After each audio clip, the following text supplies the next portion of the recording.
Hola, ¿qué tal hermanitos? ¿Cómo están? Mi nombre es Gaby Liaud y bueno, yo les voy a hablar sobre el libro de los espíritus del maestro Allan Kardec, específicamente sobre las facultades morales e intelectuales. Bueno, estas facultades pues son del espíritu, ya que está encarnado, pues sigue conservando pues sus cualidades, pero bueno, si es un espíritu bueno, es un espíritu que está inclinado hacia el bien. Entonces, el hombre de bien es la encarnación de un espíritu bueno y el individuo vicioso la de un espíritu malvado, ¿sale?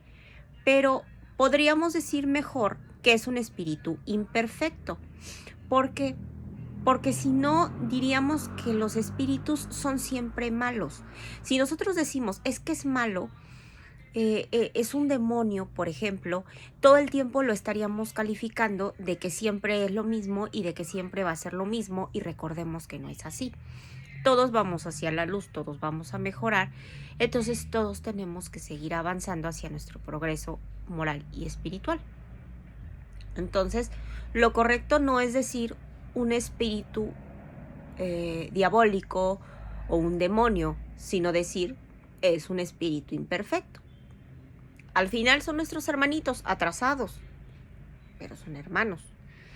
Bueno, entonces, ¿cuál es el carácter de las personas en quienes se encarnan los espíritus traviesos y frívolos?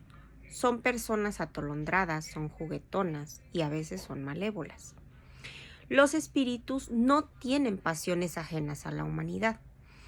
¿Es un mismo espíritu el que da al hombre sus cualidades morales y las de la inteligencia? Y nos dice el hermanito de luz que no, que seguramente es el mismo y es en virtud del grado que ha alcanzado, porque el hombre no tiene en sí dos espíritus. Entonces, ¿por qué hay hombres muy inteligentes, lo que denota en ellos un espíritu superior, pero que tienen vicios, profundamente vicios, ¿no? Al mismo tiempo, porque el espíritu encarnado no es lo bastante puro y el hombre cede a la influencia de otros espíritus que son peores aún. Entonces el espíritu progresa por una marcha ascendiente y su adelanto no se verifica en forma simultánea. ¿Por qué? Porque a lo mejor intelectualmente es un genio, pero como dije antes, tiene vicios. Entonces sí, en un periodo puede avanzar en conocimientos y en otro en moralidad. Ya lo habíamos platicado en otros videos.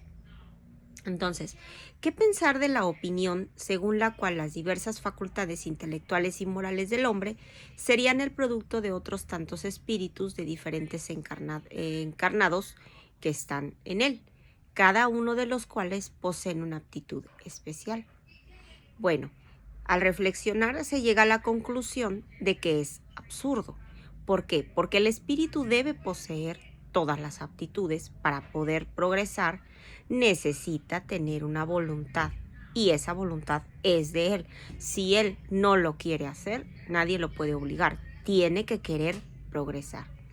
Si el hombre fuera una amalgama de espíritus, entonces la voluntad no existiría y no habría en él lo que llamamos individualidad, ya que a su muerte, todos los espíritus serían como un montón de pájaros que estarían volando en su jaula.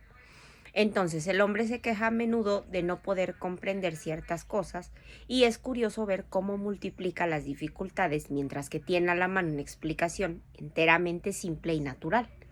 ¿Sale? Entonces, una vez más, es tomar el efecto por la causa. Aquellos creían en tantos dioses como fenómenos hay en el universo, pero entre ellos mismos las personas sensatas solo veían en tales fenómenos efectos cuya causa era un Dios único. Entonces, el mundo físico y el moral nos ofrecen este respecto numerosos puntos de comparación. Entonces se ha creído en la multiplicidad de la materia, en tanto que se detenían los observadores de la apariencia de los fenómenos. Entonces, hoy en día comprenderemos que estos fenómenos tan variados pueden muy bien ser o no ser modificaciones de una materia elemental. Entonces, las diversas facultades son manifestaciones de una misma causa, que es el alma o un espíritu encarnado, y no de muchas almas, así como de diferentes sonidos, del órgano que constituyen el producto de una misma especie de aire. Entonces, no significa que haya tantas clases de aire como sonidos existen. ¿Sale? De esta hipótesis resultaría que cuando un hombre adquiere o pierde ciertas aptitudes o ciertas tendencias, ellos se deben a otros espíritus que vienen a él o que de él se marchan, lo cual se convertiría en un ser múltiple. No podemos decir que los espíritus son los que hacen todo, porque estaríamos diciendo que la persona no tiene individualidad y que no tiene responsabilidad de tal o cual acto. Entonces, esto contradice con los ejemplos tan numerosos de manifestaciones mediante los cuales los espíritus prueban su personalidad y su identidad. Ya tenemos nuestra materia, no puede llegar cualquier espíritu a querer meterse en nuestra materia y a poseernos, pero sí puede ser que la persona haga cosas malas, piense cosas malas, y entonces atrae el favor de los espíritus malos. Entonces puede ser susceptible a que un espíritu lo quiera obsesar. Pero el espíritu influye, sí influye, pero no le va a quitar su individualidad. La persona va a seguir siendo quien es. Bueno, ahora les voy a hablar sobre la influencia del organismo. Al unirse el cuerpo, ¿se identifica el espíritu con la materia? La materia solamente es una envoltura del espíritu, así como la ropa es una envoltura de nuestro cuerpo. Entonces, al unirse al cuerpo, el espíritu conserva los atributos de su naturaleza espiritual. Entonces, las facultades del espíritu se ejercen con toda libertad después de la unión con el cuerpo. Entonces, el ejercicio de las facultades depende de los órganos que le sirven de instrumentos. Aquellos se van debilitando por lo grosero de la materia. Entonces, ¿sería la envoltura material un impedimento para la libre manifestación de facultades del espíritu? Así como un vidrio opaco, por ejemplo, se opone al libre paso de la luz. Y sí, más o menos así sería. Ese vidrio opaco impide el paso de la luz, asimismo lo podemos comparar con el espíritu que entra en una materia. ¿Sale? Entonces, es posible comparar la acción de la materia, que es grosera, del cuerpo sobre el espíritu, con un agua cenagosa que impide la libertad de movimiento del cuerpo. ¿Por qué? Porque está ahí sumergido. Entonces, el libre ejercicio de las facultades del alma está subordinado al desarrollo de los órganos. Los órganos son instrumentos para las facultades, para la manifestación de las facultades del alma. Entonces, esa manifestación está subordinada al desarrollo y al grado de perfeccionamiento de esos mismos órganos. ¿Sale? Entonces, como la calidad de un trabajo depende de la eficacia de la herramienta con la que se ejecuta. Entonces, el espíritu posee siempre las facultades que le son propias. No son los órganos los que dan las facultades. Son las facultades las que impulsan ese desarrollo de los órganos. ¿Sale? Entonces, en las cualidades del espíritu puede ser más o menos adelantado y reside desde el principio, pero hay que tomar en cuenta la influencia de la materia, que traba más o menos el ejercicio de esas cualidades. Al encarnar, el espíritu trae en sí ciertas predisposiciones, y si para cada una de ellas se admite la existencia de un órgano correspondiente en el cerebro, el desarrollo de tales órganos va a constituir un efecto, no una causa.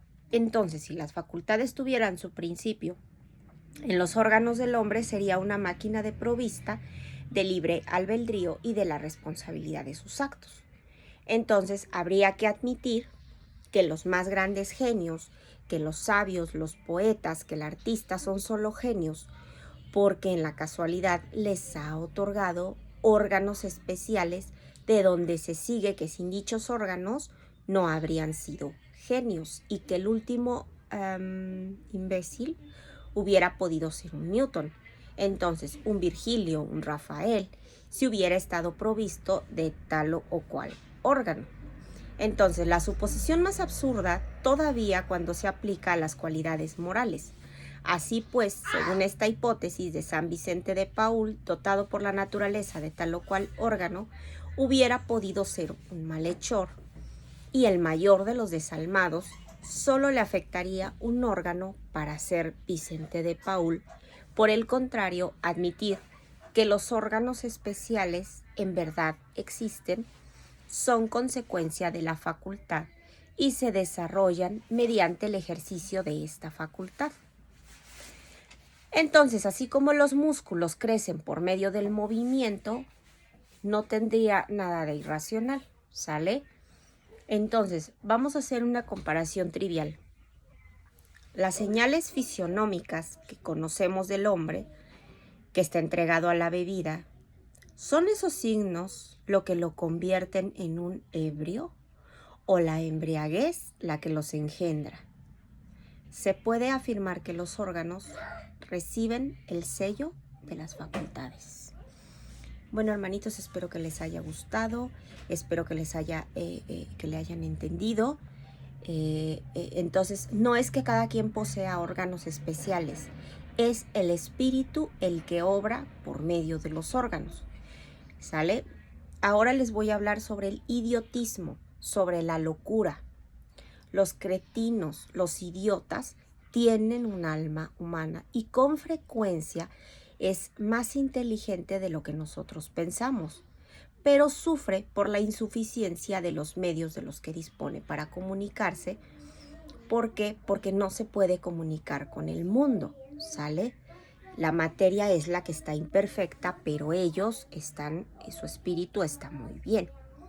Entonces, ¿qué objeto se propuso la provincia al crear seres que son desdichados, como los cretinos, como los idiotas? Bueno, son espíritus que están en punición y que por eso habitan cuerpos de idiotas. ¿Sale? Esos espíritus sufren por ese constreñimiento.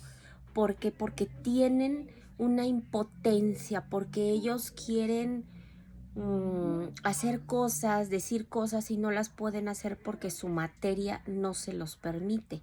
Pero no es que el espíritu no lo pueda hacer, es que su materia está muy limitada. Entonces los órganos influyen de una gran manera sobre la manifestación pues de sus facultades, pero ellos no otorgan esas facultades. Ahí radica la diferencia. Entonces, un buen músico con un instrumento mediocre no va a hacer buena música. Y esto le va a impedir, y esto no le impediría ser un ejecutante virtuoso, ¿sale? Entonces, es preciso distinguir el estado normal del patológico. En estado normal, lo moral va a superar el obstáculo que la materia le pone, ¿sale? Pero hay casos en que la materia ofrece resistencia, que las manifestaciones son impedidas o son desnaturalizadas, como acontece con la idiotez o con la locura. Estos son los casos patológicos y en semejante estado no gozando del alma de toda su libertad. La ley humana misma exime de la responsabilidad de sus actos. Entonces, ¿qué valor puede tener la vida para seres que, como los idiotas, los cretinos, no pueden hacer el bien ni el mal? ¿Por qué? Porque están impedidos. ¿Por qué? Por la materia que ellos tienen. Entonces, no es que estén impedidos a progresar, es que se trata de una expiación que está impuesta por el abuso que se hizo de ciertas facultades. Entonces, están como en un periodo de purificación. El cuerpo de un idiota puede tener el espíritu de un hombre genial, ¿sale? Y en una existencia precedente, el genio se convierte a veces en una calamidad cuando de él se abusa. Entonces, no siempre la superioridad moral está en razón de la superioridad del intelecto.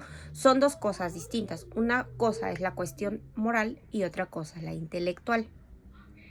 Los más grandes genios a veces tienen bastante que expiar. ¿Por qué? Porque intelectualmente son genios, pero moralmente están por los suelos.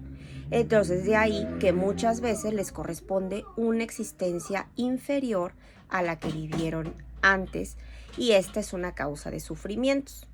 Los obstáculos que el espíritu encuentra para sus manifestaciones son para él como cadenas que limitan los movimientos de un hombre vigoroso, porque se puede decir que los cretinos, los idiotas, son defectuosos del cerebro, así como el cojo de las piernas y el ciego de los ojos. Pero el idiota, en estado de espíritu, ¿tiene conciencia de su estado mental? Sí, nos explica el hermanito de luz que sí, porque comprende esas cadenas que le traban su vuelo, sabe que son su prueba y saben que es la expiación. Entonces, la locura, ¿cuál es la situación? ¿Qué es lo que sucede en la locura? En estado de libertad, el espíritu recibe directamente sus impresiones y ejerce a sí mismo de manera directa su actuación sobre la materia, pero si se encuentra encarnado, se halla en condiciones de todo diferentes y en la necesidad de hacerlo con la ayuda, pues, de órganos especiales. Entonces, si una parte o el conjunto de tales órganos se ha alterado, esa acción, esas impresiones en lo que dichos órganos concierne se ven interrumpidos. ¿Por qué? Porque si pierde los ojos, se vuelve ciego, ¿sale? Entonces, si se trata del oído, se torna sordo. Entonces, imagínense, el órgano que preside los efectos de la inteligencia y de la voluntad es parcial o es enteramente afectado, es modificado, y será fácil comprender que no teniendo ya el espíritu a su servicio, sino más bien órganos que están incompletos o desnaturalizados, y de ello pues resulta una perturbación de la que el espíritu para consigo mismo y en su fuero interno tiene perfecta conciencia. Entonces en ese curso pues el dueño no se puede detener. Entonces, ¿es siempre el cuerpo y no el espíritu el que está desorganizado? Pues en efecto no hay nada que perder de vista. Así como el espíritu va a obrar sobre la materia, ésta va a reaccionar sobre él en cierta medida. Y el espíritu puede encontrarse momentáneamente impresionado por la alteración de los órganos por los cuales manifiesta y recibe sus impresiones. Puede acontecer que a la larga, cuando la locura haya durado mucho tiempo, pues la repartición de estos mismos actos termine por ejercer sobre el espíritu la influencia de la que no es liberado, sino después de haberse separado por completo de esa impresión material. Entonces, ¿a qué se debe que la demencia arrastre a veces al suicidio? El espíritu sufre por ese constreñimiento que experimenta y la impotencia en que está de manifestarse libremente. Entonces de ahí que busque en la muerte un medio para romper con esas ataduras. El espíritu del alineado se resiente después de la muerte del desarreglo de sus facultades. El espíritu puede resentirse, pero por algún tiempo después de la muerte, o hasta que esté completamente desprendido de la materia, como el hombre que despierta, experimenta por un rato una perturbación porque estuvo en un sueño sumergido, ¿sale? Entonces, ¿cómo se puede la alteración del cerebro reaccionar sobre el espíritu después de la muerte? Bueno, pues es un recuerdo, es un peso que está oprimiendo al espíritu, y como no ha tenido conocimiento de cuánto ha ocurrido durante su demencia, siempre necesita cierto tiempo para volver a ponerse al corriente de la situación, ¿sale? De ahí que cuanto más haya durado la locura en su vida, pues más va a durar esa molestia, más ese constreñimiento después de que murió. Entonces el espíritu desprendido del cuerpo va a seguir sintiendo durante algún tiempo la impresión de esas ligaduras. Bueno, hermanitos, espero que me hayan entendido, espero que les haya gustado. Vimos 3 temas del libro de los espíritus del maestro Allan Kardec, y en el siguiente video vamos a hablar sobre la infancia.